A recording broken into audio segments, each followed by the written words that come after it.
Hello friends, welcome you all to Polity Simplified series of Dandeep Academy. We are into the directive principles of state policy. Next article for us, article 37. Interesting article. Article 37 कशाबद्दल बोलतो? It talks about application of the principles contained in this part. सध्या आपण कोणता part पाहतोय? Right now we are studying part 4 of Indian Constitution. Right now we are studying part 4 of Indian Constitution. It is about DPSP, that is Directive Principles of State Policy, DPSP. So application of the principles contained in this part, चौथ्या part मध्ये जे directive principles of state policy दिलेलं आहे यामधले जे principles आहेत यांचं application कुठपर्यंत होऊ शकतं, यांचं ऍप्लिकेशन कुठपर्यंत होऊ शकतं, we are talking about it. So काय म्हणतं पहा, see the provisions contained in this part, that is in part 4 of Indian Constitution, shall not be enforceable by any court. याचा अर्थ काय? आर्टिकल 4 मध्ये जे सगळे प्रोव्हिजन्स आहेत they are non justiciable part of Indian constitution. They are non justiciable म्हणजे यातली कोणतीही गोष्ट इम्प्लिमेंट झालेली नाहीये, यामुळे तुम्ही कोर्टाकडे जाऊ शकत नाही. So basically article 4, so article 37 says that DPSP is non-justiciable part of Indian Constitution. Remember, fundamental rights are justiciable part of Indian Constitution.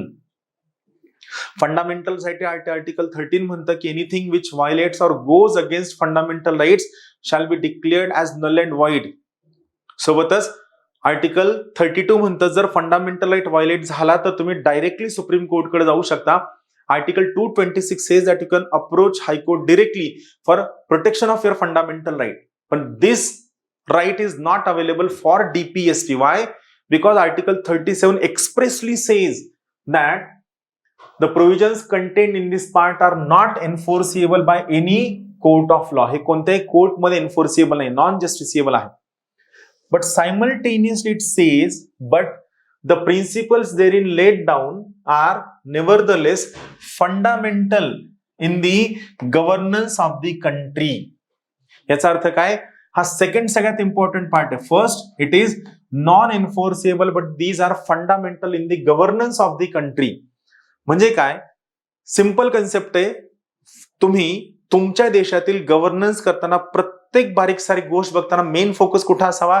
तुम्ही डीपीएसपी ला ऍज अ गाईड ठेवावं, डीपीएसपी ला फंडामेंटल ठेवावं, डीपीएसपी ला प्रिन्सिपल्स म्हणून ठेवावं आणि DPSP नजरेसमोर ठेवून तुम्ही वर्क करावं. हे सगळ्यात मेन म्हणणं आहे कुणाचं?